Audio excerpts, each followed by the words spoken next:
Hello, my little lovelies. Hello, hello, hello, hello, my little lovelies. In tonight's video, we're just going to have a bit of a chit-chat, a gossip session, talk about anything new that's happening, and talk about some fun TV shows I've been watching. And we can just relax together. So, before I jump in, I would just love to say that if you liked the video, if you could give it a like, I would really appreciate it. And if you really liked it, you could subscribe. As always, it would mean the world to me. Okay.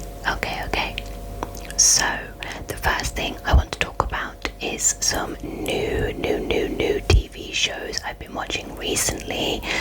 The TV, like on the streaming services and on just the normal TV, the last month has just been top notch. There's been so many good new shows that I've been really enjoying, all sorts of different categories, and I've kind of branched out and tried some new things. If you've watched any of my previous videos, I did a video a few weeks ago about some of my all-time favourite TV shows, and in there I mentioned that I rewatched the same comfort shows all the time, and they're normally kind of laid back, easygoing shows, and I just do that because it keeps my anxiety low and I know what's coming. But there's been so much new TV over the last few months that I just thought I'm going to give it a go, and everyone's been talking about these shows, and I tried them and I've really enjoyed watching them. So the first new TV show I have watched is called Adolescence, which is it was a Netflix show set in Britain, set in the UK, so that's kind of up my street, obviously, so I can relate. I feel like I can relate when a show's set in the UK. So Adolescence, it's been a major hit over here. Adolescence has been a major hit in the UK. It's been, all over the news. Everyone's been talking about it, and I thought I need to sit down and watch it before I get spoiled. I don't want to hear any spoilers, and then I probably wouldn't want to bother to put it on. So I think it was a 4-parter. Yes, I think there was 4 episodes, and what's really interesting about the show is they filmed it in what's called a one-shot. So I believe each episode was a complete run-through from start to finish. They turned the camera on and they acted out the whole episode without any cuts, anything like that. So it's kind of like performing a play in many ways. And they were quite, they had different scenes, so it wasn't just in one room. So it was really exciting the way it was filmed. It was quite revolutionary. Things like that have been done before, but not very often, and it was done really well. So that intrigued me. So the storyline is about a young boy at an adolescent age. I think he was 12, and basically I won't give any spoilers, but the first scene starts off with his house getting raided, and he's being arrested by the police. This young 12-year-old boy on suspicion of murder, which is a really crazy crime for a young boy to be being accused of. And they go in there into the house, full police tactical unit, and it goes on from there, and it's kind of it's quite raw and emotional, really. This really young boy is being accused of this really awful crime, and you're thinking, oh my gosh, how could he have done it, or did he do it? Or I won't give anything away if you want to watch it, but I put the first episode on and I was hooked, and I just sat and watched all 4 parts. It was very emotional, it was very gripping, and like I say, I don't normally do too well with things like that, but I will say it wasn't gruesome or anything like that. If you're not into gruesome shows, it wasn't gruesome. It was just kind of kept you engaged, and you really wanted to just find out all what went on and the circumstances and everything. So yes, so Adolescence, which is kind of out of the box for me, but everyone was talking about it, and was a 4-parter, so I just thought, yeah, I'll give it a go. I watched it on like one Sunday afternoon. I put it on and I just sat and watched the whole thing, so it was really, really good.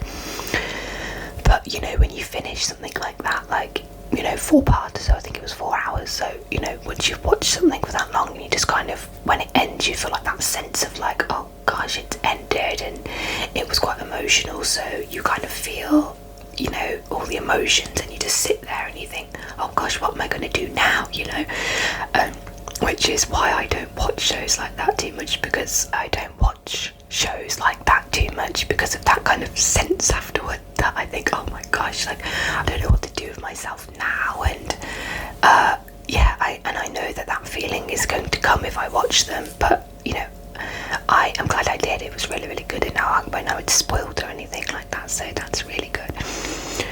So, moving on to another Netflix show that I've started watching, which is much lighter, much more kind of like up my usual street, is, I think it's called, well, what's it called? Millionaire. Oh gosh, the name's gone from my head. It's a new one on Netflix, and it's basically a bunch of people that are staying in this gorgeous, like gorgeous chateau. I think it's in Canada. It's absolutely, seriously stunning, and the premise is that they're all trying to compete for $1 million, which is incredible, which is a huge prize fund. Again, I think this show has been really big on Netflix. I think it's done really, really well so far. The first 3 episodes are out, and I think they'll release more as it goes on. I'm really sorry, I can't remember the name right now. I'll add it in if it doesn't come to me. But so at the beginning, all these contestants, they take a key out of a bag, and that is the room that they get assigned in this gorgeous chateau, and they all go off to their rooms individually, and one person will have been randomly assigned a box, and they all have a box in their rooms, and in one of the boxes there will be $1 million. So it's kind of like The Traitors. If you've watched The Traitors either in the UK or in the US, it's kind of like the same vibes, like someone knows more information than everybody else, and they have to do challenges, and basically the premise is if you've got the $1 million in your box, you want to last until the end of the show, and to keep the money, because whoever's got the money at the end wins it. So one person, whoever has the money at the end, will win the money. So you go to your room, you open your box with your doggy, and you see if you've got the $1 million or not. So yes, it's really interesting. And then they all go downstairs, and obviously they're all saying, oh, obviously I don't have the $1 million, I don't have the $1 million. And the aim of the game is to basically root out who has the $1 million. And like each episode, somebody gets sent home. And the really interesting thing is, which kind of sets it apart from Traitors, is they do challenges every episode, which is the same as shows like The Traitors, but whoever wins the challenges gets kind of like some information about the millionaire. Like they'll say, okay, so if you've won the challenge, you get a little bit of tidbit information. So it will say, oh, the millionaire was in group A or was in group B, so you can kind of whittle it down from there. And then whoever gets that information about the millionaire can either choose to share it, or they can choose to lie, or they can choose to not say anything at all, but all the other contestants know who won the challenge and who got that piece of information. So you know, they know that you know something, and you could go out there and tell the truth, but if they believe you or not is another story. And another interesting thing, which I think sets it apart from The Traitors, is the fact that they give the millionaire, so the person with the £1 million in their box, they call them the millionaire. So they give the millionaire little challenges that only they know about, which gives them certain advantages. So I'm not trying to give any spoilers away, so I'm just making up challenges. But say, for example, the millionaire is tasked and they have to shake everybody's hand by 10 o'clock the next morning, or, you know, some other kind of random challenge, that then gives them an advantage. So the advantage can be kind of like, or vote at the table, or some other kind of advantage that will help them stay undiscovered as a millionaire or help them to stay in the game. But the thing is that the other contestants know that the millionaire will be given these challenges that will give them advantages. They don't know what the challenges are. Only the millionaire knows what their challenge is each time they get it, but the other contestants are all on the lookout for anybody acting strangely or doing something kind of out of the ordinary. So, if you see someone going around shaking everybody's hand, you might think, oh, that's odd, they don't normally behave that way. So they're all on the lookout for that. So there's multiple different ways that the non-millionaires can kind of suss out who the millionaire might be. They can see if they're doing odd things, and they can get tidbits of information, and the millionaire has advantages because they're able to get special ways to conceal themselves or to get extra votes. Or so I think that it's taken a lot from the traders, I do, but that format wasn't revolutionary. That kind of format has been around for a long time, but I feel like they have elevated it with these different mechanisms in the show, and I think it makes it really interesting because it gives people a way to actually work out by fact who the millionaire might be. If you've got 3 clues and you've been able to whittle it down, you know who the millionaire, you could actually work it out. Whereas I feel on the traders, it's kind of all just based on vibes and thoughts, and the traders aren't asked to do anything that the faithful aren't doing. They don't have to act in a certain way to get a certain advantage, and they do all of their kind of misdeeds under the cover of darkness, and they have to keep their cool. But the millionaire in this show has to keep their cool, as well as doing these other things, as well as knowing that tidbits are being passed to the other contestants about them. So they also have to guard things about themselves. For example, people might be lying about their career. If someone's got an investigative career or something, they might want to hide that. But the person who won the challenge to find out something about the millionaire might be told, or the millionaire is lying about their career, or they're given a whole range of different tidbits. So there's a lot more at play. I feel there's a lot more elements that make it so you can actually work out who the millionaire is and go on fact. So each episode they vote out the person that they think is the millionaire, and if they're wrong, then the person that they vote out just leaves, and it's revealed if they are or aren't the millionaire.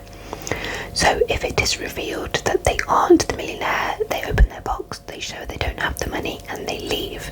So that the millionaire is still in the game.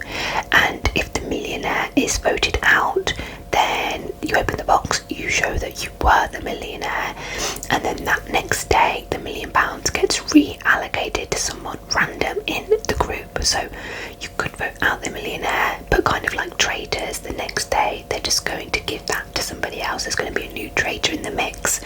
So it's kind of interesting at the beginning to be hunting down the millionaire, because there's not much point, because it's just going to go to somebody else. What you need to do really is get to know people, see how they act, because what you really want to do is be able to kind of identify who has got the £1 million towards the end of the show. It's if you vote out the millionaire episode 1, it just goes to somebody else episode 2, and you've got to start the investigative process all over again. So I kind of think maybe if you think you know who the millionaire is, it might be best to kind of keep them in the game. At least you know where the money is, and if they hang on to it further down the line, you kind of know where it is, and that gives you an advantage. So there's lots of kind of ways you can play the game. So yeah, it's a really interesting concept, and the place that they're staying in is just unbelievably gorgeous. I think it's called the Stag, but it might have a different name in real life. That's just what they're calling it on the show, and I believe it's in Canada, and it is honestly gorgeous. You'd go on the show just to be able to stay in that chateau for a week. It's stunning. So and they're getting all this delicious food cooked for them, so even if you don't win, you've gone on this incredible trip, and so even the people that don't win, it looks like they're having an incredible time. And so yeah, if they're not winning, they've still had an amazing experience out of it. Yes, so that's really interesting. So that's 2 shows that Netflix have put out recently that I loved, and when the new episodes of that show comes, I can't remember the name, it's something like the £1 Million, I'm really not sure. Put it in the comments if you know. I'm sure you know what I'm talking about. It's Netflix's new big show. Yes, that's 2 new shows that Netflix have come out with recently that I've really enjoyed. So the streaming services are doing pretty well. So another new one on the streaming services is on Amazon Prime, and that is called Last One Laughing, which is a really cool, unique concept. So basically it's hosted by Jimmy Carr and Roisin Connerty, both of which I really enjoy, and I think it must be for British audiences because it's all British comedians and hosts, even though it's on Amazon, so I'm not quite sure if they're showing it in other countries. But the premise is they get a load of comedians, really famous comedians in the UK, and they put them in like a kind of simulated house for 6 hours, and the aim of the game is to not laugh, and they're all in there with all other comedians, so it's, you know, it's a really difficult challenge, and they make them do like head-to-heads and put on performances, and they've got all these cameras like looking at these comedians, and basically they're in there for 6 hours, and whoever's the last to laugh basically wins. So that's the concept of the show, and it's really funny. Some of the people that are in it are Richard Ayoade, who is Moss from the IT Crowd. There's Bob Mortimer, who is so funny, you know, he walks in the room and you just want to laugh. There's Lou Sanders, who is on Taskmaster. You know, she is very funny, so it's basically a room full of really funny comedians trying to make each other laugh, and they're all trying not to laugh, and it's just a really good, like, unique concept for a show. I'm on episode 4, I think there's 6 episodes, 1 episode per hour, which is quite nice. So you actually see it quite in real time, you see a lot of the real conversations. So, and it's just funny to see comedians in a different environment, see them all together. You know, and sometimes when they're trying to make somebody else laugh, it ends up making themselves laugh, so it's really fun. And I'm sitting there thinking, oh my gosh, so when I turned it on, I said, right, I'm going to try not to laugh, like I'm going to try and play it like the comedians. But instantly I was laughing, and I thought, oh my gosh, like, I'm glad I'm not in there. I would have, you know, broken instantly. So they're allowed a yellow card, so if you laugh once, you get given a yellow card, and then if you laugh again, you're out. So, and then they whittle it down, obviously. So yeah, it's a really fun, unique show. The comedians they've got on it are top notch, really funny people, everybody in there. So, you know, yeah, it's a really fun idea, and Jimmy Carr's a great host. So I think it's done really well for Amazon, and it's only season 1, so they're probably going to do more seasons. But the thing is the cast this season is so good, and there's only so many British comedians of that calibre. So it'll be interesting to see what they can do. It'll be interesting to see what they can do with the season 2. So yeah, so that's another show that I've been really enjoying. A new show that's just come out that I haven't watched yet is Dating on the Spectrum. Oh, I think it's season 3. I love Dating on the Spectrum. It is so heartwarming. It's beautiful. It's like a slice of life. You know, you really connect with all the people on the show. I put the first season when I just turned it on one day on Netflix, and I think 2 seasons were out. I think the 3rd one has just been released, and I just basically sat and watched the whole 2 seasons. I was hooked. I loved it. I got so invested in the young people and their love lives, and, you know, seeing how they navigate life, and to see their successes and if they find love, and it's just so heartwarming and beautiful, and I can't wait to watch the new season. I haven't watched it yet because I've had so much TV to watch at the minute. It's been, you know, the stuff out at the minute is great. And sometimes I'm thinking, oh, I've got nothing to watch, and then it all comes at once. But no, when I go to watch it, oh, I'll have my tissues at the ready. Yeah, it's just totally lovely. It's a gorgeous show, and you just get pulled right in, and you just root for everybody on it. So yes, so I'll be looking forward to watching that, Love on the Spectrum, which is also on Netflix. I'm not sure if it's a Netflix original. I think it might be actually. So Netflix, they're really doing well at the minute for me, or you know, everything they're putting out I'm wanting to watch. So yeah, so that's all the shows I've been watching and will be watching. In terms of just day-to-day life, I'm feeling really good because it's springtime, and the spring in the UK is just so gorgeous. You know, we have miserable weather here over the winter, and we have the clocks go forward in spring as well, so it means that, you know, it's staying lighter later, so you get much more of your evenings. You know, you wake up and the sun's already out, and you finish work and the sun's still out, so you feel like you can go out, do things, instead of it being like pitch black like in the winter in the UK. Like you finish work and it's literally pitch black outside, and it just makes you not want to do anything. So yeah, the springtime is here and it feels great, it feels amazing. And I've been getting into swimming lately. I've been going to the local gym and doing swimming, and they've kind of got like a hydro pool there and a steam room and a sauna, and then normally, you know, swim a few laps, go in the hydro pool and go in the steam room. I'm not a fan of the sauna. I just find it too like claustrophobic. I don't enjoy that kind of heat.